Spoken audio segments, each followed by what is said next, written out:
kita mulai kegiatan pada subuh, ngaji bareng, belajar bareng di kegiatan Lentera. Dan alhamdulillah di tengah-tengah kita sudah ada Ustadz Al-Afghani, Masya Allah. Assalamualaikum Ustadz. Ya, baik. Assalamualaikum. Alhamdulillah beliau ada di tengah-tengah kita. Maka dari itu teman-teman boleh ramaikan grupnya, diajakin, yuk, seperti itu. Mungkin kita langsung saja ke beliau. Mangga Ustadz, waktu dan tempat dipersilakan. Oke, baik. Assalamualaikum warahmatullahi wabarakatuh. Ini maaf, mikrofonnya nggak nyala. Assalamualaikum warahmatullahi wabarakatuh. Bismillah, walhamdulillah, wala hawla wala quwata illa billah, wassalatu wassalamu ala rasulillah, wa ala alihi wa sahbihi wa mawalah, amma ba'du. Faqad qala Allah ta'ala fil Qur'anil azim. A'udzu billahi minasyaitonir rajim. Bismillahirrahmanirrahim. Ya ayyuhalladzina amanu kutiba alaikumus shiyamu kama kutiba alal ladzina min qablikum la'allakum tattaqun. Wa qala Rasulullah sallallahu alaihi wasallam, "Man shoma ramadhana imanan wa ihtisaban, ghufira lahu ma taqaddama min dzambih." Shadaqallahu azim wa sadaqa rasulun nabiyul habibul karim wa nahnu ala dzalika minasyahidin wasyakirin walhamdulillahi rabbil alamin. Oke, baik. Yang terhormat Kak Aisyah ya, Abang Rizal, Abah mungkin dan pemirsa semua dimanapun berada yang sangat saya hormati. Mungkin pagi ini temanya kayak diskusi saja ya, biar nggak terkesan menggurui gitu. Ini mungkin baru ada berapa orang. Ini tim Lentera semua nih kayaknya nih. Oke, baik, salam kenal, saya Afgon, yang insya Allah ke depan akan bersama dengan tim Lentera juga membahas dan mendiskusikan berbagai macam hal-hal yang berkaitan tentang kehidupan, tentunya dalam perspektif agama seperti itu ya. Ini kita lanjut aja atau gimana Bang Rizal? Ini dari kenalan saya juga belum pada masuk ini.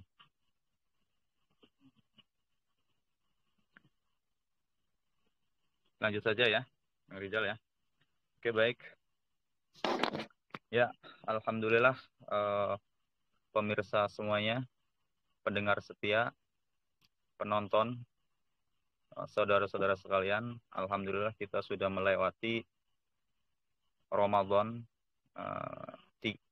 3 pertama Ramadan gitu ya. Alhamdulillah, dan ini merupakan bulan yang mulia, spesial. Kenapa? Karena di Ramadan itu banyak peristiwa-peristiwa yang mengagumkan gitu. Mungkin saya mulai dari yang nggak mencengangkan dulu ya, yaitu banyak ampunan tentunya di bulan Ramadan, dan pahala itu dilipat gandakan. Rasulullah juga di Ramadan itu sedekah gencar gitu ya, sedekah segala macam yang dilakukan itu, termasuk berbagi takjil itu ya salah satu sunnah Rasulullah gitu ya.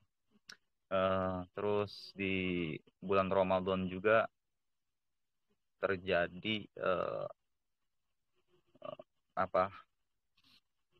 Badar ya, perang Badar itu yang sangat pokoknya mencengangkan bagi umat muslim lah kala itu di tengah puasa, termasuk Futuh Mekah juga, dan masih banyak lagi. Dan yang paling mengagumkan di bulan Ramadan juga Indonesia merdeka gitu. Indonesia merdeka kebetulan Masehinya itu 17 Ramadan gitu kan. 17 Agustus 45 seperti itu.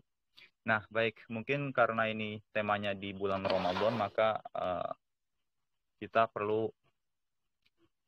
menjalankan satu ibadah termasuk rukun Islam dari kelimanya ini, yaitu salah satunya itu puasa wajib tentunya. setiap 1 tahun itu minimal 1 bulan ya. Seorang muslim itu minimal sebulan berpuasa di 1 tahun itu.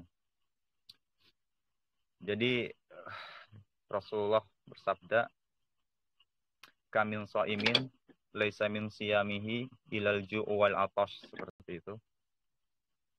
Jadi banyak orang-orang yang puasa namun mereka tidak mendapatkan apapun dari puasa tersebut.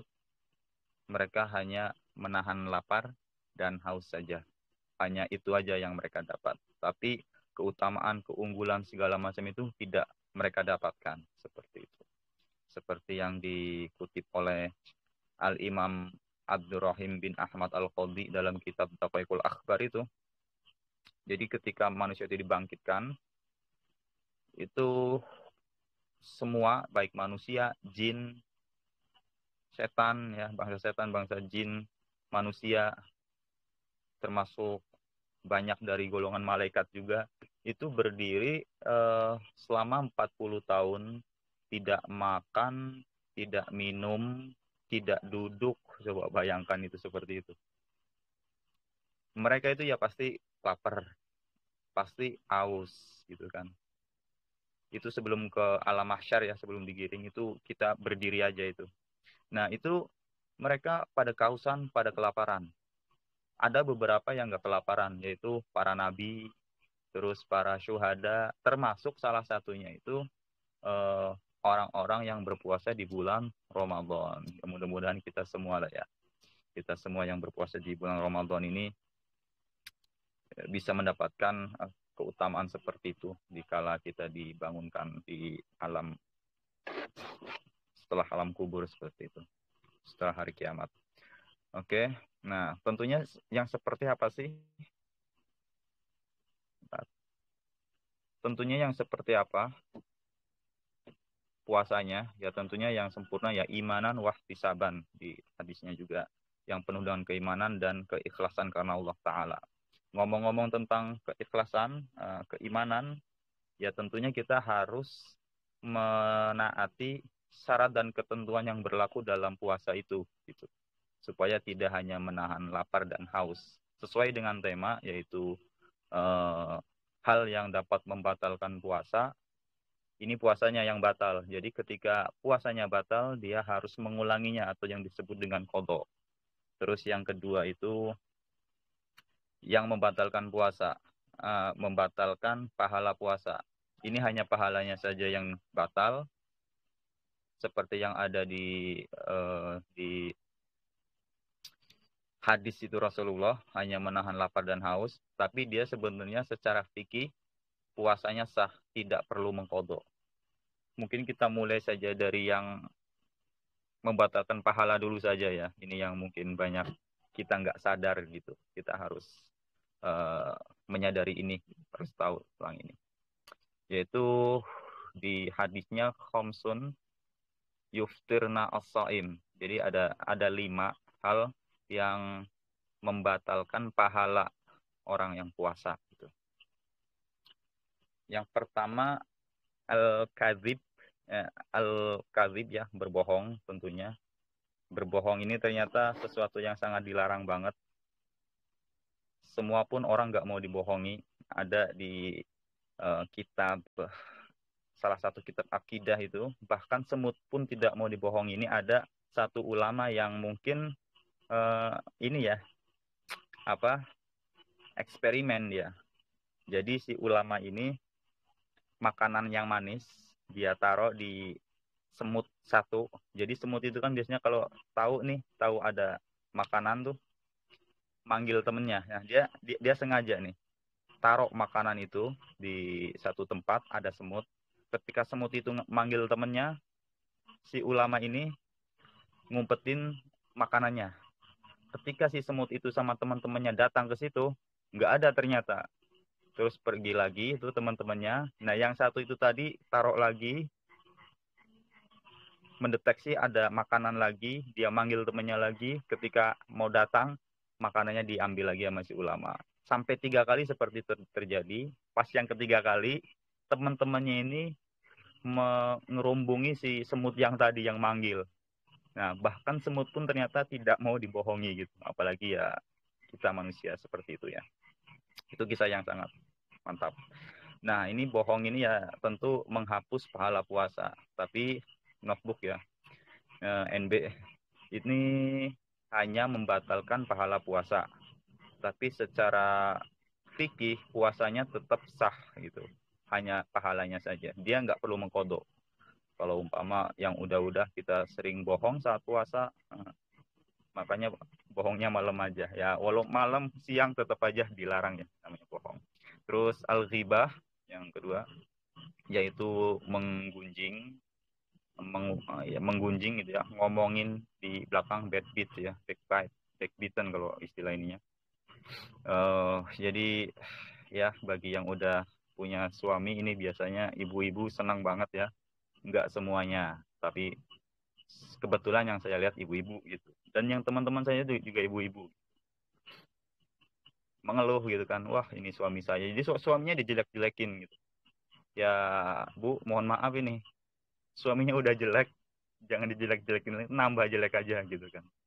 Ya yang jelas menggunjing, gibah itu menghapus dosa, menghapus pahala puasa, hanya pahalanya saja. Ini masuk ke hadis yang tadi awal itu, dia hanya menahan lapar dan haus, tapi puasanya tetap sah seperti itu. Terus mengadu domba juga termasuk mengadu domba. Mungkin ini pasti banyak pertanyaan, ini pertanyaan dari orang-orang juga. Gimana kalau umpama ngadu domba tapi tujuannya untuk perang gitu. Ini juga perlu ijtihad dari para ulama ya. Perlu mengkombinasikan dalil satu dengan dalil yang lain. Seperti yang Belanda lakukan ya, istilahnya itu divide et impera itu ya, divide et impera gitu. Jadi ya politik belah bambu lah seperti itu. Itu kalau seperti itu gimana gitu. Nah, kalau yang seperti itu nanti masuk ke kaidah fikih. Kaidah fikih nggak masalah nanti kalau pas waktu perang, tapi ya contohnya kita di zaman Belanda, jangan sekarang kita mencontohnya. Contohnya kita zaman Belanda. Kita mengadu domba antara si company dan company gitu, yaitu sah-sah saja gitu, nggak ada masalah karena itu konteksnya sedang perang, karena Rasulullah sendiri menyatakan perang itu ya sebenarnya semacam harus seperti itu, harus licik gitu kalau ingin menang. Tapi sepanjang sirah yang saya baca, Rasul itu tidak pernah menerapkan itu, tidak pernah menerapkan politik belah bambu kepada orang Yahudi umpamanya waktu di Madinah, itu enggak seperti itu. Malahan Rasulullah yang sering di belah bambu, sering diadu domba gitu sama pihak Yahudi. Cuman kalau secara kaidah fikih itu diperbolehkan saja.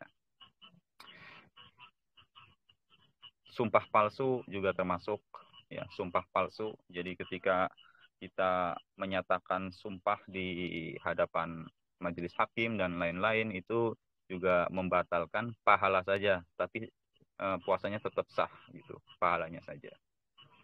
Termasuk memandang lawan jenis dengan syahwat.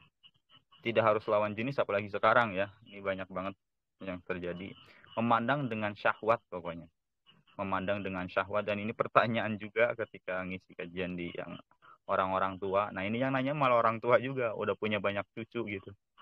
Ternyata beliau ya merasakan juga gitu kan ya, ketika ngelihat perempuan pakai pakaiannya itu serba terbuka, nafsu gitu. Itu bagaimana?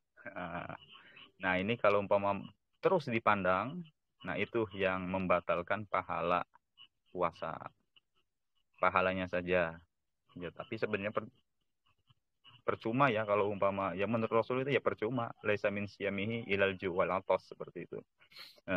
Puasanya itu hanya menahan lapar dan haus saja, tapi itu tidak membatalkan puasa, kecuali kalau umpama sampai keluar air mani. Ini maaf karena ini fikih, jadi pembahasannya rada-rada gimana bahasanya, jadi harus disampaikan. Kalau air mani itu baru batal yang namanya puasanya. Itu tadi pembatal pahala puasa. Sekarang kita masuk ke pembatal puasanya. Di sini disarikan dari kitab Fathul Qorib, ya, dari Fathul Qorib Ibnu Qasim. Jadi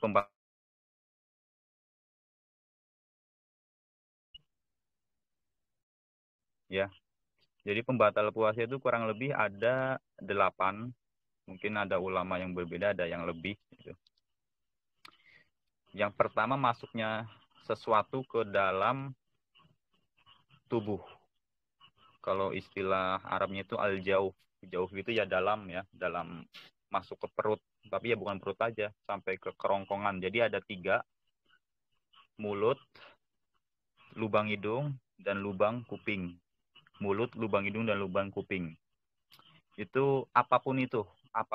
Contoh, ini mungkin yang sering juga karena nggak ada cepitan kuku. Yang dia lakukan itu menggigit-gigit kuku gitu, menggigit-gigit kuku. Akhirnya ketelan. Nah itu gimana? Nah itu batal itu. Itu termasuk yang batal sesuatu. Terus apa sih batasannya ketika masuk? Nah ketika masuk itu batasannya kalau dari mulut itu ya kerongkongan, hulkum ya, tempat keluarnya makhraj hurufnya, huruf-huruf halak yaitu a, h, a, h, kho, gho. Nah itu tuh. Kho, gho. Nah itu ketika udah nyampe situ ya batal gitu. Kalau nggak nyampe ya enggak. Seperti itu. Kalau hidung itu batasnya insang. Jadi di definisi di kitab itu tuh lurusnya mata lah, lurusan mata. Ketika ada sesuatu yang masuk lewat hidung, contoh kecilnya itu dahak ya, dahak. Tapi kalau dahak nanti beda lagi. Ini sesuatu yang air atau apalah air. Makanya kita itu dimakruhkan istinsyak terlalu keras-keras ya, keterlaluan gitu ketika bulan Ramadan. Tapi sebenarnya boleh-boleh saja, tapi tidak boleh keterlaluan. Jadi istinsak itu kan menyerot menghirup, memasukkan air ke dalam lubang hidung ya, kedua lubang hidung sambil di sedot, tapi jangan keterlaluan kalau pas Ramadan itu. Jadi asal masuk saja. Nah itu. Bahkan ada ulama yang memakruhkan. Kenapa? Ya dikhawatirkan dia akan masuk sampai ke insang. Nah itu yang akan membatalkan puasa. Kalau konteksnya tidak sengaja, ya kalau tidak sengaja beda lagi. Ini ngomong juga lagi sengaja ya. Tapi Ustadz, saya pernah kelupaan awal bulan puasa, pagi-pagi makan 2 piring gitu umpama. Minumnya teh botol sosro umpama ya, kita nyebut merek aja nggak apa-apa deh. Minum Fanta segala macam, udah ngeteh. Habis itu minum air putih, baru datang orang tua, weh lagi puasa. Nah itu gimana itu? Nah kalau konteksnya lupa itu ya nggak apa-apa. Ya, namanya juga lupa, itu rezeki namanya. Kalau bisa sering-sering itu kayak gitu ya. Nah itu ya rezeki, itu harus disyukuri. Itu kurang lebih mulut. Oh satu lagi kuping. Kalau kuping batasnya mana? Dalam. Maksudnya dalam itu ya sekiranya orang kalau ngelihat itu nggak kelihatan dari luar. Nah itu dalam disebutnya. Terus yang kedua berobat, yang memasukkan obat ke alat kelamin ya. Ada itu, mungkin di sini ada abah ya, dokter beberapa mungkin yang lebih tahu lah pengobatan, mungkin ambeien entah apa gitu. Itu diobat, masukkan lewat dubur umpama ya. Itu batal juga. Itu batal. Terus gimana kalau suntik? Nah, kalau suntik beda. Kalau suntik itu nggak ke jauh ya, nggak ke dalam. Jadi dia hanya sebatas lewat masuk ke kelenjar getah bening ke situ kurang lebih. Terus muntah, ketiga muntah disengaja. Emang ada muntah disengaja? Justru ini ada juga teman gitu kan, teman sengaja dimuntahin itu sering juga. Jadi masih enak katanya ketika di ke atasin gitu dimuntahin, terus masih bisa ada rasanya enak gitu ya. Ternyata ada juga orang yang kayak gitu ditelan. Gimana kalau nggak sengaja? Kalau nggak sengaja nggak masalah. Yang penting ketika keluar jangan ditelan lagi. langsung keluar, lepasin semua. Nah itu nggak batal ya. Terus berhubungan suami istri juga termasuk membatalkan. Nah ini yang agak berat itu berhubungan suami istri itu yang agak berat karena dia ada kafaratnya. Ada salah satu sahabat ini diriwayatkan dari Abu Hurairah. Jadi ini kita jangan nyebut nama ya, jangan nyebut nama, menjaga kode etik jurnalistik gitu. Ada salah satu sahabat itu dia ya, ada satu sahabat itu datang ke Rasulullah. Tadi ada yang lihat nggak? Lihat. Nah tadi ada satu sahabat yang datang ke Rasulullah, langsung mengadu, wahai Rasulullah, saya celaka. Celaka kenapa? Saya telah menggauli istri saya di siang ini gitu, siang Ramadan. Tapi bagusnya Rasulullah nggak marah, nggak menjustifikasi bagusnya. Jadi Rasulullah menanyakan kemampuannya itu apa. Rasulullah menawarkan 3 opsi. Jadi yang pertama itu memerdekakan hamba sahaya perempuan yang mukmin ya. Kalau sekarang udah nggak ada, jadi udah pada bebas. Tapi menurut ada dari teman itu masih ada emang di daerah Sudan itu masih ada itu perbudakan kalau nggak salah itu. Dan itu susah juga dicarinya. Nah itu satu, yang pertama, opsi pertama, memerdekakan hamba sahaya. Nah, si sahabat itu orang yang paling miskin di situ. Jangankan memerdekakan, uang sedirham sedinar aja nggak punya gitu kan. Nah, akhirnya Rasulullah memberikan opsi kedua, yaitu puasa 2 bulan berturut-turut. Kata si sahabat itu, jangankan 2 bulan, sehari aja saya nggak kuat Rasulullah. Gitu. Sehari aja saya nggak kuat kalau nggak berhubungan gitulah. Entahlah itu ya, gimana ceritanya itu sahabat bisa seperti itu. Akhirnya Rasulullah memberikan opsi yang ketiga, yaitu memberi makan 1 mud kepada 60 orang fakir miskin gitu. Atau 60 mud lah gitu kepada fakir miskin. Sahabat itu ternyata nggak bisa juga. Nggak bisa. Akhirnya Rasulullah diam termenung karena Rasulullah juga kala itu tidak mengantongi apa-apa gitu. Di ATM-nya mungkin kosong ya, kalau umpama ada ATM dulu itu kosong itu Rasulullah. Nggak lama ada sahabat yang ngasih hadiah ke Rasulullah. Nah, hadiah itulah akhirnya Rasulullah diberikan ke orang yang tadi. Nih, ente kasihkan ke 60 orang fakir gitu. Nah, kata si sahabat yang tadi, kayaknya di Madinah ini nggak ada deh yang lebih fakir atau lebih miskin dari saya gitu. Nah, di situ Rasulullah paham, oh ya udah deh, ente kasihkan saja untuk keluarga ente gitu, kurang lebih kayak gitu. Ya akhirnya itulah kurang lebih ya, hubungan suami istri mengharuskan kafarat, hanya ini saja. Terus keluar air mani, ini juga membatalkan puasa. Bagaimana kalau umpama mimpi basah? Kalau mimpi enggak, ini yang disengaja dengan apapun itu, sentuhan entah apa gitu, entah tadi ya konteksnya melihat bas itu keluar, nah itu batal itu, awas hati-hati, harus menundukkan pandangan. Terus haid nifas ini bagi yang perempuan ya, perempuan pasti udah lebih tahu ya karena mengalami. Perempuan nggak ada itu yang puasanya sampai 1 bulan ya, pasti kurang. Haid atau nifas. Terus mengalami gangguan jiwa, gila ya, yang punya penyakit ayan umpama, terus pas pertengahan puasa dia kumat umpama, nah itu juga membatalkan puasa. Terus gimana yang batal jadi kodok bisa dikodok. Terus mengalami murtad juga. Murtad itu salah satu contoh kecilnya itu di hati itu ada keyakinan gitu, mungkin habis diskusi gitu sama teman-temannya gitu, habis debat sama teman-temannya tentang ketuhanan segala macam, akhirnya timbul di pikiran dia, iya ya, kalau emang umpama Allah itu ada, kenapa orang Israel itu kenapa orang Israel itu nggak dibinasakan aja? Gini umpama ya, ini contoh saja, contoh ada kayak gitu, pikiran kayak gitu.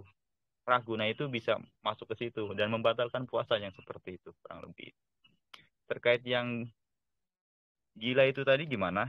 Ya dia harus mengkodok. Kalau tidur, nah ini jadi rufi al-qalamu ansalasin kan ada 3 hal yang ya kalau bahasa kita itu uzur ya. Uzur itu ada 3. Yang pertama gila, yang kedua tidur, yang keempat ya anak kecil itu. Anak kecil kan nggak diharuskan untuk puasa. Nah, kalau umpama ketiduran, contoh umpama ketiduran 2 hari, nah, itu gimana? Ya itu harus dikodok gitu, 2 hari. Mungkin pasti pernah dengar ya Ashabul Kahfi yang tidurnya selama berapa? 300-an lebih tahun. Satu riwayat 350 lah, ada yang kurang, ada yang lebih. Nah itu gimana itu ya kalau kayak gitu? Ya tentu harus dikodok secara fikih. Gitu. Emang Ashabul Kahfi puasa? Ya kan di ayatnya kutiba alaikum kutiba alaikumusiyam kama kutiba alal ladzina min qablikum, seperti diwajibkannya kepada kaum-kaum sebelum kalian. Nabi Musa itu ada puasanya Asyura kalau salah. Asyura. Nabi Daud ya yang kita dengar sekarang ini ya puasa Daud itu, yaitu nabi-nabi sebelumnya juga sama. Nah, kurang lebih itu kedelapannya itu. Kalau yang kedelapan tadi membatal puasa secara fikih batal, itu harus diqodho. Gimana kalau sengaja, Ustaz? Nah, ini nih yang masalah nih kalau sengaja ya. Ini ya cerita saya ya waktu zaman-zaman masih bocah gitu, diajak sama temen gitu pas puasa, pas Ramadan ke hutan ya, ke hutan. Kebetulan ada tangkal, ada pohon kelapa, dia naik ngambil kelapa, bertiga ya waktu itu. Dibuka di situ, dia minum segala macam sampai saya kelupaan, akhirnya ngikut makan. Pas udah di pertengahan dia ngasih tahu, bukannya puasa. Waduh, iya puasa ya. Ya udahlah lanjutin aja. Nah, itu tuh ya kayak gitu tuh. Itu jangan ditiru yang seperti itu. Nah, itu yang kayak gitu namanya menyengajakan dan itu bukan uzur. Uzur itu hanya orang-orang ya, ada uzur itu kurang lebih ada 6, yaitu orang yang bepergian, safar disebutnya. Itu uzur itu boleh. Terus orang yang sakit boleh juga. Orang tua renta boleh. Wanita hamil boleh. Terus wanita yang menyusui juga boleh. Atau orang yang tercekik gitu, aus. Sekiranya kalau dia nggak buka, dia eh, meninggal atau apa, itu boleh buka. Tapi kalau yang sengaja kayak tadi, itu sebenarnya nggak boleh. Dan itu di hadisnya itu kurang lebih ya kalau bahasa kita, ente nggak bakalan bisa merubah, mengganti itu puasa Ramadan. Nggak bisa mengkodok itu puasa Ramadan. Sampai kayak gitu bahasanya. Tapi sebenarnya kalau umpama sudah terlanjur seperti itu, kode di kode saja. Apa maksudnya? Maksudnya itu keutamaan di puasa di bulan Ramadan itu keutamaannya nggak bisa tergantikan dibanding dengan hari-hari yang lain, kurang lebih seperti itu. Satu Ramadan itu gitu. Satu puasa aja Ramadan di kode nanti karena tanpa uzur. Nah, ini yang bahaya sebenarnya. Tapi kalau umpama sudah terlanjur Ustaz, ya udah nggak apa-apa, di kode saja, banyakkan amal soleh insya Allah ya. Kurang lebih itu eh, untuk kajian pagi ini ya. Saya kembalikan ke Mas Rijal, mungkin ada pertanyaan silakan. Ya, Masya Allah. Ternyata memang butuh diilmui ya Ramadan ini. Baik, enggak dari teman-teman, dari sahabat Mentera, barangkali ada yang ingin ditanyakan mengenai fikih Ramadan ini dan seputar Ramadan lah tentunya. Enggak, boleh di chat, boleh di langsung aja di unmute.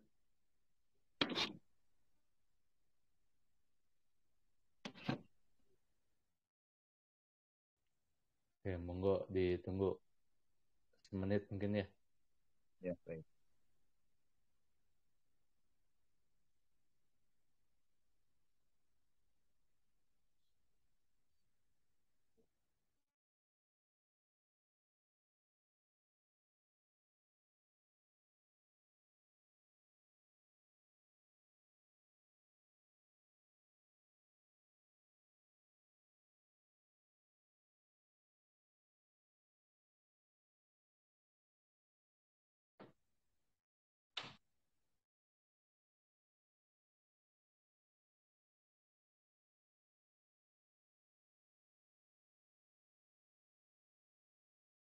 Baik, mungkin ini mau nanya, kadang anak tuh, ya saya tuh kalau lihat di TikTok atau di IG gitu ada kajian tentang Ustadz tuh.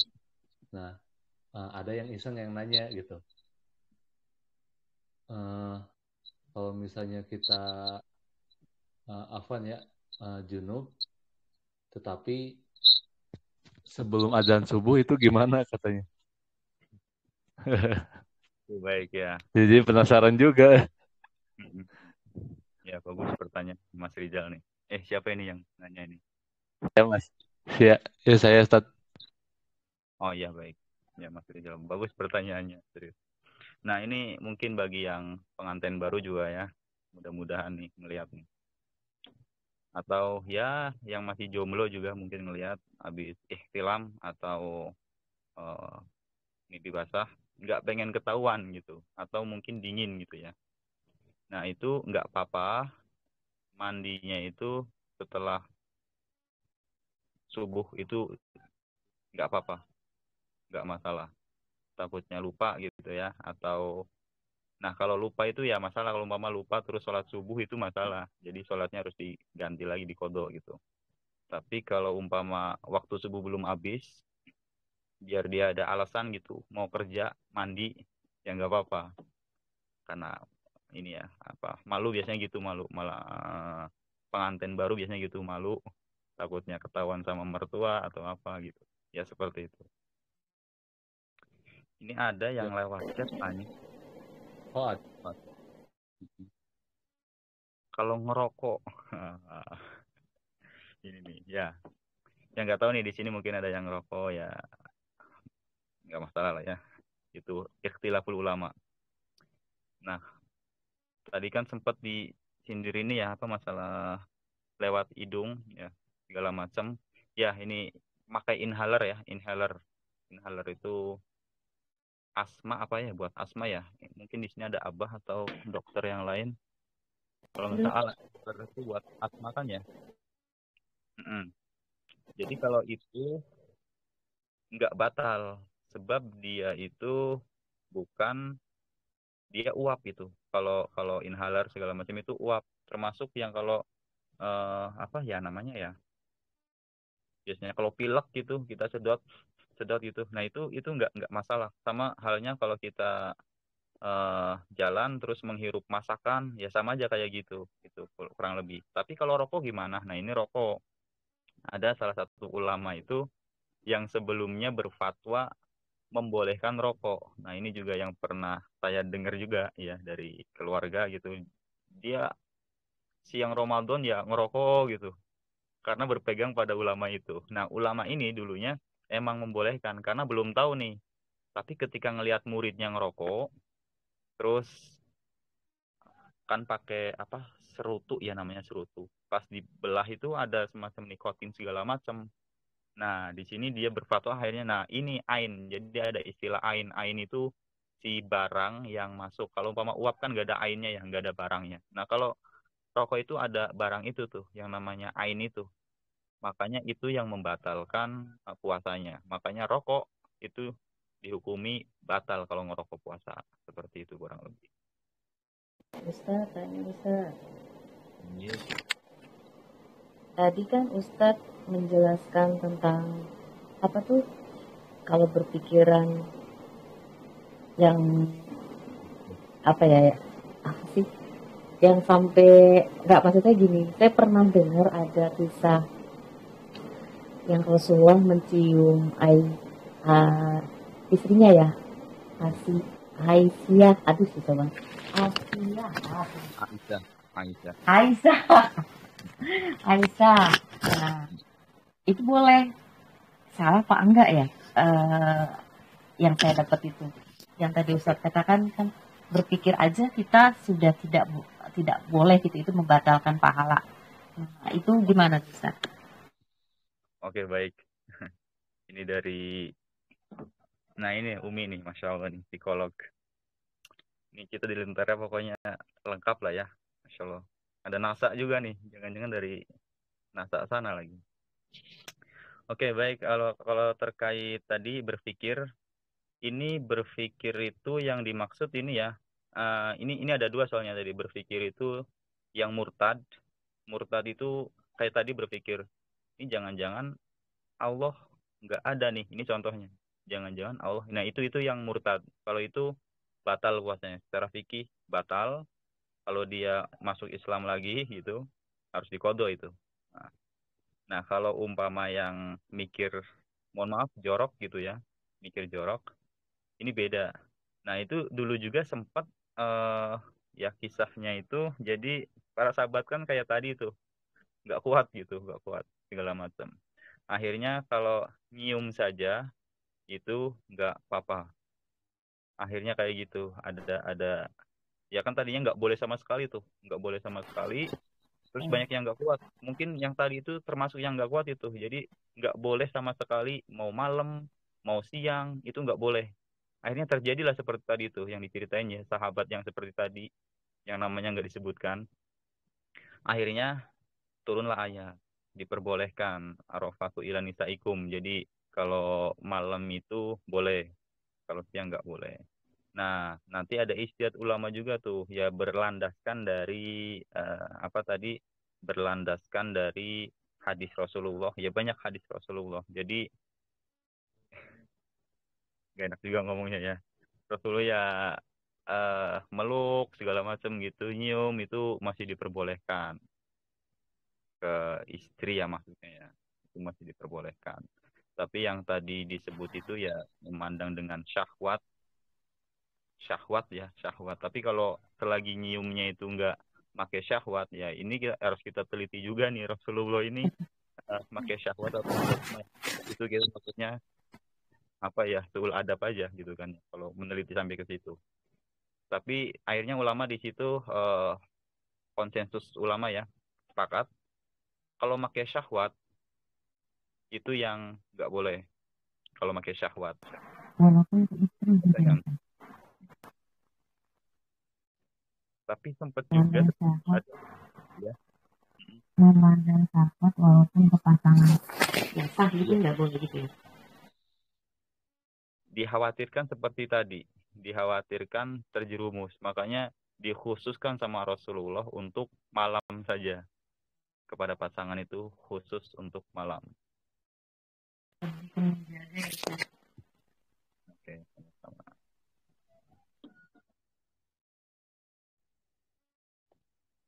Ya, mungkin ada lagi. Boleh teman-teman, kalau ada yang mau ditanyakan lagi mengenai boleh nih nggak gitu kan, kayak gitu ya. Mumpung ada ahli ilmunya, karena kalau misalnya lihat di YouTube mah atau di TikTok, di IG ngeliwat gitu, ngelewat, belum tentu kita tuh paham gitu, kayak gitu. Nah, alhamdulillah sini ada beliau gitu. Ayo teman-teman, kayak tunggu 1 menit ya Ini, Tat ya. ya ini Ada siapa ya yang ini ya? Apa tadi sempat ada nggak sih gimana kirim Tat? ini orang? Soalnya saya ngirim juga ke ini ke siapa? Grup. Nggak ada Oh, kayaknya. Ya ini nggak ada. jadi ada yang ini. Kan tadi ada yang denda tuh, denda apa? Kafarat ya kalau berhubungan siang hari itu kafarat. Iya. Apakah dua-duanya yang bayar ataukah satu saja? Oke, itu yang bayar contoh ya kalau umpama yang udah melakukan itu yang membayar denda ke 60 apa disebutnya kafarat itu 60 mud. Mud itu ukuran ukuran Rasul zaman dulu ya pakainya mud. Jadi mud itu secara bahasa itu genggaman tangan. Nah, kalau dikonversikan ke kilo, kurang lebih itu nggak nyampe 1.000 liter, nggak nyampe 670-an lah gitu. Itu pernah saya dulu ada moodnya, ada ukurannya mood. Itu kalau pakai pakai apa kaleng susu itu 4 kalau nggak salah ya, 4 kaleng susu ngepres ya, ngepres itu jadinya satu mood itu ya apa 2,4 setengah ya, sebelah nanti. Pokoknya itu satu mut bisa di searching aja berapa gitu, berapa liter. Itu kalau nggak salah 670-an gram lah. Itu satu mut. Nah, 60 itu 60 kali gitu. Nah, sekarang kan enak bisa ke Basnas itu sekarang itu bisa ke Basnas segala macam buat bayar mood. Jadi nanti pihak Basnas yang menyampaikan ke siapanya, ke si mustahik zakatnya atau ke fakir miskinnya. Nah, itu siapa yang membayar? Yang membayarnya cukup si suaminya. Yang membayar cukup si suaminya. Gimana kalau umpama, mohon maaf, mungkin ada ya kejadian si cowok ke cowok gitu. Ya yang melakukannya, yang contoh ada satu orang ganteng gitu dikayak gituin sama si A umpama.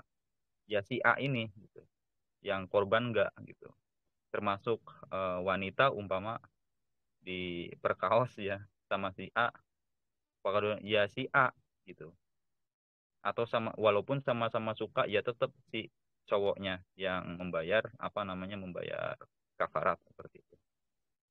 Baik, sudah tidak ada lagi. Oke, mungkin itu saja untuk pertemuan kali ini. Oke, Syukron oke, jazakallah baik. khair Oh kepada iya, Ustaz Al-Ghani telah memberikan ilmunya untuk kita semua. Ternyata yang simpel-simpel teh berarti ya. Mungkin kita nggak tahu atau ya udahlah nggak apa-apa. Ternyata ada hukumnya juga gitu. Nggak bisa asal-asalan. Yuk teman-teman, di hari ke-10 ini kita sama-sama buat ningkatin ibadah kita kualitasnya dan tahu gitu ya hukum-hukumnya. Insya Allah bakal dibahas di pada subuh, di kajian pada subuh. Itu saja teman-teman. Jangan lupa untuk nanti jam 5 kita ngabuburit dengan bareng-bareng belajar Sirah Nabawiyah.